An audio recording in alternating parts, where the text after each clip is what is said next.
जब जुपिटर दाराकार का हो और आपके 4th हाउस में बैठा हो तो ये पार्टनरशिप, ये जो मैरिज है सिर्फ पार्टनरशिप नहीं होती है, बल्कि emotional security, family happiness, home and inner peace की जर्नी बन जाती है। इस प्लेसमेंट में जो स्पाउस है सिर्फ लाइफ पार्टनर नहीं होता है, बल्कि घर को हैप्पीनेस से, पीस से, पॉजिटिविटी से भरने वाला इंसान होता है। नमस्ते दोस्तों, welcome back to your channel. आज हम बात करने वाले हैं इस टॉपिक पे, और इस टॉपिक को डिटेल में हम जानेंगे। स्पाउस के बिहेवियर को लेकर पॉजिटिव नेगेटिव चीज़ें सब कुछ डिटेल में हम एनालाइज करेंगे, तो एंड तक बने रहिएगा वीडियो के। चलिए स्टार्ट करते हैं। अब जानेंगे दाराकार का होता क्या है। जेमिनी एस्ट्रोलॉजी में दाराकार का वो प्लैनेट है जो बर्थ चार्ट में सबसे लोएस्ट डिग्री का होता है। ये दाराकार का हमें बताता है स्पाउस कैसा होगा, इस शादी में क्या कार्मिक लेसन्स मिलेगा, एंड ये पार्टनरशिप क्या बताने आया है। अब जानेंगे जुपिटर चार्ट में क्या रिप्रेजेंट करता है। जुपिटर जो है गुरु चार्ट में रिप्रेजेंट करते हैं ज्ञान को, विजडम को, धर्मा को, ब्लेसिंग्स को और ग्रोथ को। ये लाइफ के जिस भी एरिया में बैठते हैं उस एरिया को बताते हैं कि कहाँ पे आप लाइफ में एक्सपैंड करोगे और उस एरिया से आपके लिए इस लाइफ में क्या ब्लेसिंग्स जुड़े हुए हैं। 4th हाउस जो है चार्ट का क्या बताता है। 4th हाउस बताता है मदर को, मदरली केयर को, ओके, कंफर्ट को बताता है, इनर पीस को बताता है, फैमिली लाइफ को बताता है, हैप्पीनेस को बताता है, घर को बताता है एक तरह से, और प्रॉपर्टी को भी बताता है। अब जानेंगे आपका स्पाउस कैसा होगा, उसका बिहेवियर कैसा होगा।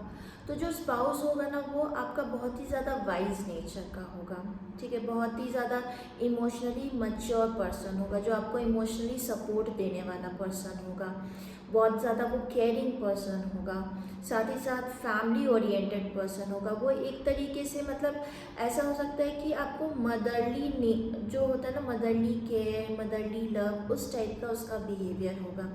ऐसा पर्सन जो फैमिली की रिस्पॉन्सिबिलिटीज़ अच्छे से उठाए और जिस पे आप डिपेंडेबल भी हो सकते हैं। लॉन्ग टर्म हैप्पीनेस देने वाला पर्सन, जिसके लिए काम रहना, मतलब काम रहने वाला इंसान या सपोर्ट देने वाला इंसान, या एक तरह से कहिए घर में पीस मेंटेन करने वाला पर्सन, इस तरह का उसका नेचर होगा।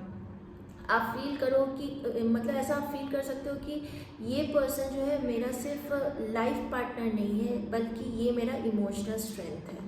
अब जानेंगे मैरिज डायनेमिक्स कैसी रहेगी। मैरिज डायनेमिक्स जो है, आप दोनों एक तरीके से एक दूसरे की तरफ इमोशनली बॉन्ड काफ़ी ज़्यादा स्ट्रॉन्ग फील करोगे। देखोगे कि आप एक दूसरे से बहुत ज़्यादा इमोशनली कनेक्टेड हो, बहुत ज़्यादा विड्रॉन हो एक दूसरे की तरफ इमोशनली, और यहाँ पे म्यूचुअल केयर रहेगा, म्यूचुअल सपोर्ट रहेगा, घर का एनवायरनमेंट जो है पीसफुल रहेगा, फैमिली रिस्पॉन्सिबिलिटीज़ आप साथ में उठाओगे, फैमिली लाइफ आपकी पीसफुल रहेगी। साथ ही साथ आप ये देखोगे कि मैरिज में उतनी ज़्यादा सिक्योर आप फील कर रहे हो और कम्फर्ट भी उतना ही आप फील कर रहे हो। तो अब जानेंगे क्या कार्मिक लेसन्स जुड़े हुए हैं अगर आपका जुपिटर दाराकार का है और 4th हाउस में प्लेस्ड है। तो सबसे पहली चीज़ आपके लिए ये ज़रूरी है कि इमोशनली आपको मैच्योर होना होता है, और फैमिली में आपको प्यार और रिस्पेक्ट देना होता है। साथ ही साथ इनर पीस जो है वो डेवलप करना, ग्रैटिट्यूड डेवलप करना, और साथ में ये समझना कि घर सिर्फ जो आपका घर है वो सिर्फ घर नहीं, एक आपके लिए एक सेफ स्पेस होता है। सबसे बड़ा आपके लिए यही लेसन है कि ये समझना कि सुख जो है वो एक पीसफुल होम और लविंग फैमिली ही होती है। अब जानेंगे अगर जुपिटर जो है आपका चार्ट में वीक है या अफ्लिक्टेड है किसी मेलेफिक प्लैनेट से, तो क्या पॉसिबल चैलेंजेस आपको देखने को मिलेंगे। आप देखोगे कि आपके पार्टनरशिप में ना समय इमोशनली इनसिक्योरिटी बहुत ज़्यादा बढ़ गई, आप सिक्योर नहीं फील करेंगे पार्टनरशिप में। आप देखोगे कि घर की हैप्पीनेस जो है वो कहीं ना कहीं टॉक्सिकेटेड हो गई है, डिस्टर्ब्ड रह रही है हमेशा। इनफ पीस जो है आप उसकी कमी फील करोगे कि आपको पीस नहीं मिल पा रहा है। एंड आप देखोगे कि घर में जो है हमेशा इमोशनल मिसअंडरस्टैंडिंग्स हो रही हैं। समवेयर आप देखोगे कि प्रॉपर्टी एसेट्स को लेकर लड़ाई झगड़े हो रहे हैं। आप देखोगे कि कभी कभी ऐसा भी होगा कि आपके पार्टनर आपसे इमोशनली डिस्टेंट फील करेंगे, एंड आप खुद भी फील करोगे कि इमोशनली आप सेटिस्फाइड नहीं हो इस पार्टनरशिप में। सो गाइज, ये मेरा एनालिसिस था। सो गाइज ये मेरा एनालिसिस था। अगर जुपिटर आपका दारा कार का है और 4th हाउस में प्लेस्ड है तो अगर आपको ये वीडियो पसंद आया हो और कुछ भी लर्निंग हुई हो तो प्लीज़ हमारे चैनल को सब्सक्राइब करिएगा, लाइक करिएगा इस वीडियो को। मैं मिलूंगी आपको next time. Till then bye.